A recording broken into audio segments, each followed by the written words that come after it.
कहानी शुरू करने से पहले एक छोटा सा काम करिए। हेडफोन लगा लीजिए।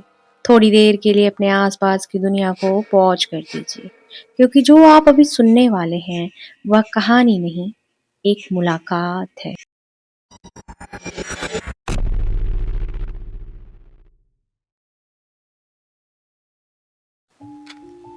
मेरे सामने वही चेहरा था, वही आंखें, वही कद, वही शरीर की बनावट। एक पल के लिए लगा जैसे किसी ने मुझे मेरे ही सामने खड़ा कर दिया हो। मेरा दिमाग इसे स्वीकार करने से इनकार कर रहा था। मैं खुद को समझाने लगा, यह कोई बुरा सपना होगा।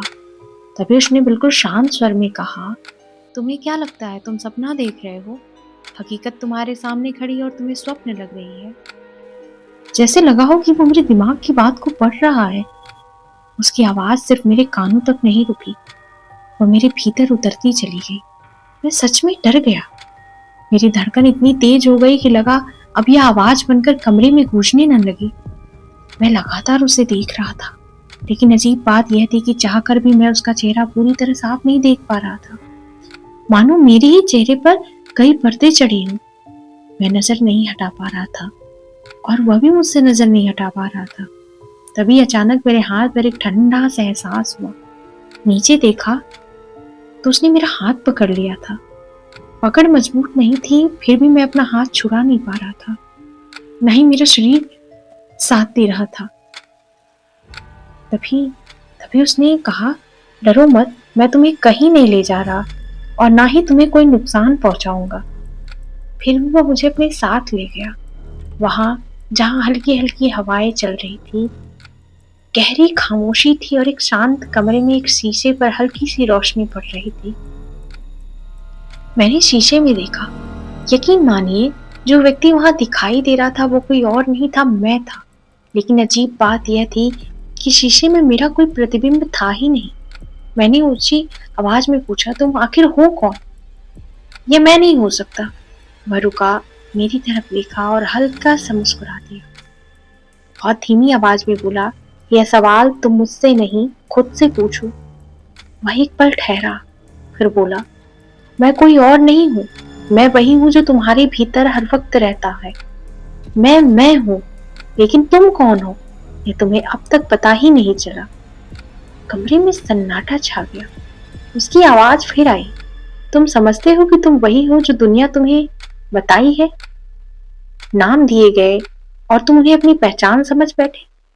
तुम्हें संख्याओं में बांटा गया, भूमिकाओं में बांटा गया, तुलनाओं में बांटा गया। तुम हर सांस के साथ खुद से दूर होती चली गई। वह मेरी आंखों में देखा और बोला, मनुष्य इस धरती पर भटकने के लिए नहीं आता, उसका जन्म किसी उद्देश्य के साथ होता है। लेकिन जब वह अपनी अंतरात्मा को अनसुना कर देता है तो बाहर की दुनिया उसे इतना व्यस्त कर देती है कि उसे पता ही नहीं चलता कि वह कौन है। मैं कुछ नहीं बोल पाया, क्योंकि यह बात कहीं न कहीं सत्य लग रहा था। ये बात सत्य था। मैं झूठा नहीं हूँ, फिर भी मुझे लोग झूठा समझते हैं। मुझे लोगों के लिए परफेक्ट बनना पड़ता है। तुम यह नहीं कर सकते, तुम वह नहीं कर सकते, तुम उसके जैसा नहीं बन सकते, हर एक दिन मुझे सुनना पड़ता है। सब कुछ करने के बाद भी लोग मेरे से असंतुष्ट रहते हैं। मुझे वाकई समझ नहीं आता कि मैं क्या कर रहा हूँ और क्यों कर रहा हूँ, और मुझे क्या करना चाहिए। मेरी आवाज वहीं टूट सी गई। वह कर कुछ पल चुप रहा। उसकी आंखों में न सहानुभूति थी न दया, बस एक गहरी शांति थी। फिर उसने बहुत सहजता से कहा, तुम वह बनने की कोशिश कर रहे हो जो तुम हो ही नहीं। मैं कुछ बोल ही नहीं पाया।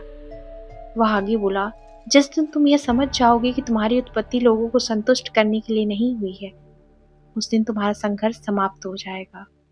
लोग तुमसे कभी संतुष्ट हो ही नहीं सकते।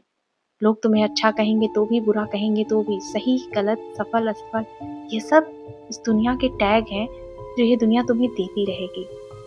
उसने मेरी ओर देखा और कहा, वास्तविक प्रश्न यह नहीं है कि लोग तुम्हें क्या कहते हैं, वास्तविक प्रश्न यह है कि तुम स्वयं को क्या समझते हो। वह धीमे स्वर में बोला, इस धरती पर किसी भूमिका को निभाने नहीं आए थे, तुम किसी उद्देश्य के साथ आए थे, और जब तक तुम उस उद्देश्य को नहीं पहचानोगे तब तक तुम इसी असंतोष, इसी दुख और इसी भ्रम में भटकते रहोगे। मैं पहली बार अपनी आंखें झुका ली। उसने अंतिम वाक्य कहा, अपने आप को जानो। और यह शब्द धीरे धीरे किसी आवाज की तरह नहीं बल्कि किसी एहसास की तरह मेरे भीतर उतरने लगी। मैं हैरान नहीं था और इस बार मैं डरा भी नहीं था। मैं बिल्कुल शांत था। घड़ी की टिक टिक अब किसी सवाल जैसी नहीं लग रही थी और मुझे ऐसा लग रहा था वह कदमों की आहट मुझसे दूर नहीं जा रही बल्कि मेरे भीतर धीरे धीरे समा रही है।